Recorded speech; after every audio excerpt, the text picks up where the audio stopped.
our other story, and ahead of the NATO summit in Hague, Russian drone attacks have killed over 3 in an attack in Ukraine's northern region of Sumy. As per reports, there was a child among the 3 killed.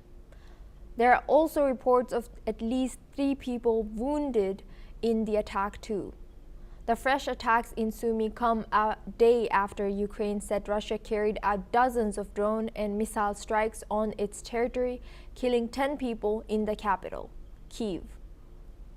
Meanwhile, Russia has said that a drone had targeted a residential building in Moscow overnight, wounding 2 people, a pregnant woman included. As the war between Russia and Ukraine continues to escalate, the diplomatic efforts to end the 3-year war have stalled. With the last direct meeting between Kyiv and Moscow almost 3 weeks ago and no follow-up talks scheduled. The reports of the fresh attacks come amid Zelensky's participation in 2-day NATO summit in The Hague, which is scheduled to start later today.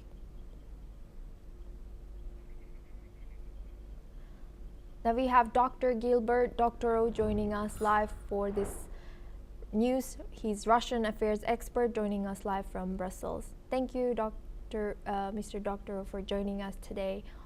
And what do you suggest that what is coming next for these ongoing strikes between Ukraine and Russia, and also no talks or no scheduled talks ahead? In international affairs, everything is connected or interconnected. And what is happening now in the Ukraine-Russia war is impacted by what has been happening in the Middle East.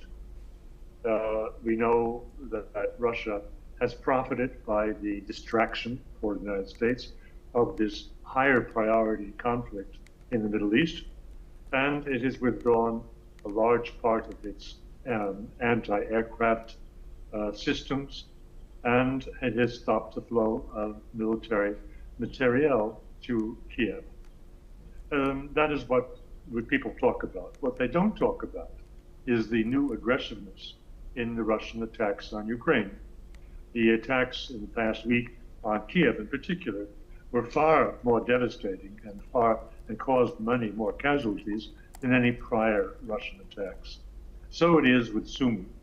Sumy is a border town. It is the city very close to the Russian border, from which the Ukrainians staged their invasion of Kursk province, which is just across the border. The Russians have made it publicly known that they are creating a buffer zone, at least 15 kilometers in width, between taking over or neutralizing Ukrainian territory that was being used as staging grounds for attack on Russian civilian settlements on the Russian side. The attack on Sumy that you have described is part of that operation. And yes, the Russians make great emphasis on their concentrating firepower against military targets. Nonetheless, as we know, there always is civilian suffering because how precise you can strike, particularly with artillery, does not rule out the possibility of damage to residences and so forth. So the deaths that you described were not the purpose of Russian attack, but they were a result, a consequence of their strikes in Sumy for the purpose of weakening that center, degrading its military status, and preparing possibly for a Russian takeover of Sumy if they so decide. And Mr. Doctor, as civilian casualties increasing on both sides, Russia claims a drone targeted a building in Moscow, and now does this signal a new phase where the war could become more mutually destructive on civilian fronts? But still, let's put this in perspective. The relevant perspective is Israel's conduct of its war on Gaza, which is genocidal and which has produced more than 55,000 civilian deaths. In the last 8 days or so, when the war in Gaza was scaled back by Israel, note that, scaled back because of their concentration on the conflict with Iran, there still were 500 civilian deaths recorded. Israel has daily killed more people who are waiting for food distribution in a land that is now in advanced hunger, advanced famine. Israel is killing more civilians each day, many more, than the numbers that you've cited for Russian activities in their war in Ukraine. These are incomparable. And yet, here we are, our mainstream media are reporting on Russian barbarity, how cruel it is, Mr. Starmer, with respect to the loss of life of civilians in Ukraine.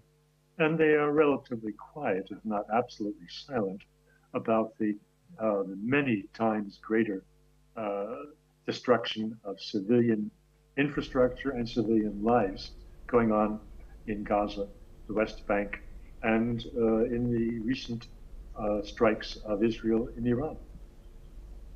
And now, building on the fact that NATO meeting is going to take place tonight, what message is Moscow sending by timing of this escalation just hours before NATO leaders gather in The Hague? And are these strikes intended to coincide with the NATO summit to test or maybe dilute the alliance unity? I don't think the Russians have to do anything to dilute the alliance.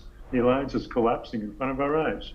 The biggest event of the last couple of days has been the outright refusal of Spain to sign up to the increased contributions of NATO member states to armaments, to arms. That outright refusal is quite shocking.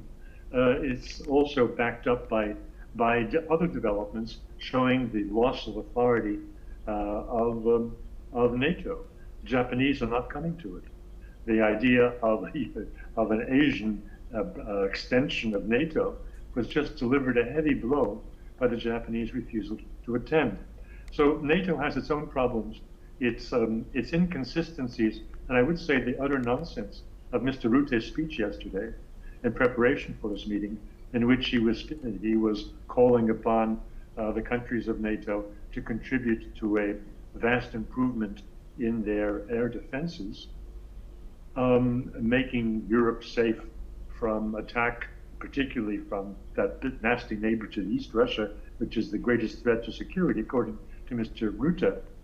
That assumes that his audience is mindless, that they're not paying attention to what's going on in the Middle East, where the notion of an air defense against hypersonic missiles is utter nonsense.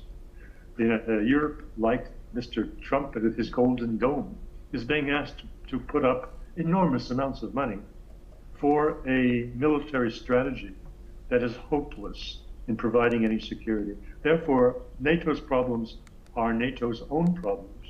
They are not in any way exaggerated or influenced by anything that Moscow is doing. And now that there might be some chance, even though you said you showed some pessimism towards NATO, could NATO countries use this summit to announce a change in policy, such as maybe providing longer range weapons or air defense systems, more of them to Ukraine? If NATO continues on its present path, I predict that in 5 years won't exist. The internal conflicts within the European Union over foreign policy, which is the determinant of military policy, are growing in front of our eyes. The famous 18th package of sanctions against Russia was just doomed by the veto of Slovakia and Hungary. If this is not a Russian intervention, it is common sense among European nations who are seeking to defend their citizens from policies made in Brussels, which are destructive of the security and the economy of European member states.